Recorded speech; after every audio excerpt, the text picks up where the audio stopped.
Depressed, frustrated, sad, confused. You want answer. Let's talk. Give me a message sa page ko sa Philippine Dating Coach and you can have one-on-one coaching with Coach Baze, your dating coach. Just please subscribe to my channel and hit the bell button. Self-confidence or self-contradiction. That's how we think, right? After the breakup, you are just completely broke. Basag na basag ka. Internally. Of course, you were not broken physically. Pero pwede siyang mag-manifest kapag talagang durog na durog ka na. You know, that's what will happen. Every time na iiwan ka ng partner mo, it will drive you crazy. It will drive you insane. It feels like you cannot breathe, di ba? Parang hindi ka na makahinga.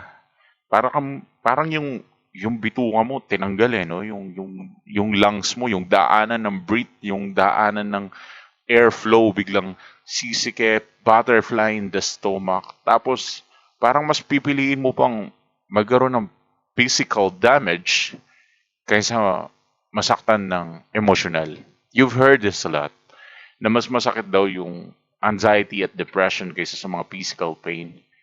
Which is not actually that scientifically true. Pero based sa psychology, that's definitely possible na mas piliin ng tao na magkaroon na lang ng physical pain kaysa physical damage. Kasi kapag hindi mo kontrolado ang isip mo, mas masakit siya nun. Parang there's a spiritual pain that you can experience, emotional damage, at solid ang sakit nun. Magiging devastated ka because lahat ng insecurity mo ay na-expose, inilabas, na-expose ka deep inside kung anong klaseng tao ka. You encountered yourself, mas nakilala mo yung sarili mo, na you are very, very less independent person, napaka-weak ng personality mo pagdating pala sa ganito. You're very strong probably in your career.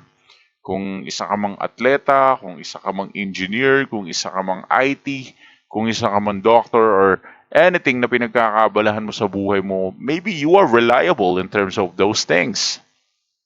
Pero pagdating dito sa emotional issue, medyo wala kang alam. Mapalalaki man o babae, pareho nakakaranas nito eh. They experience this deep brokenness. As in deep brokenness. At dahil dito sa deep brokenness na to, nadi-destroy yung self-confidence nila. Kaya nagiging self-contradicting na lang sila. Like for example, the self-contradiction is hindi nila maibalik yung sarili nila dahil nga sa damage na nangyari.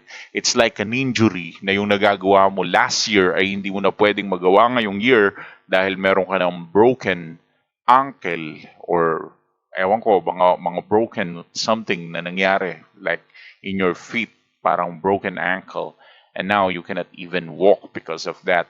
So, you think na wala nang ways para ma-fix yun, pero actually there's a natural way para ma-fix yung mga injuries mo emotionally. And the only way to do that is just to obtain the skill of confidence. Do you still believe in yourself? Do you still believe in what you can do? Do you still believe that you are a very valuable person or human being? Do you still believe that you are very independent? Do you still believe on who you are? Can you still trust yourself? At yan yung isang malaking bagay na nawawala after the breakup.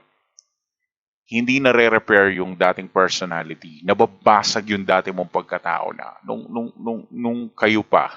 Yung buong personality mo na minahal ng ex mo. Hindi mo na ma-obtain, hindi mo na makuha. Kasi nga basag ka na by that breakup. It's really emotional. So here's the thing. After this breakup, I want to challenge you. Can you work on that self-confidence? I know it's hard. I know. I know it's really hard. I cannot say na, sige lang, mag-self-confidence ka lang. Kung pwede lang sanang ganun na lang eh. Ganun na lang gawin natin eh. Lalo na maraming magsasabi sa'yo na hindi mo naman alam yung sitwasyon namin talaga eh. Hindi mo alam pinagdadaanan namin. Nagmahal kami. Umibig kami. Nagtiwala kami. At ngayon kami ay very, very devastated. Hindi ko alam kung saan ka kukuha ng lakas. Personally, I don't know. But one thing for sure, you can get strength by your inner self. You need to defeat yourself. Kailangan mo makipag-wrestling sa sarili mo. Kailangan mo talunin yung mga demonyong bumubulong sa'yo na hindi ka worth it.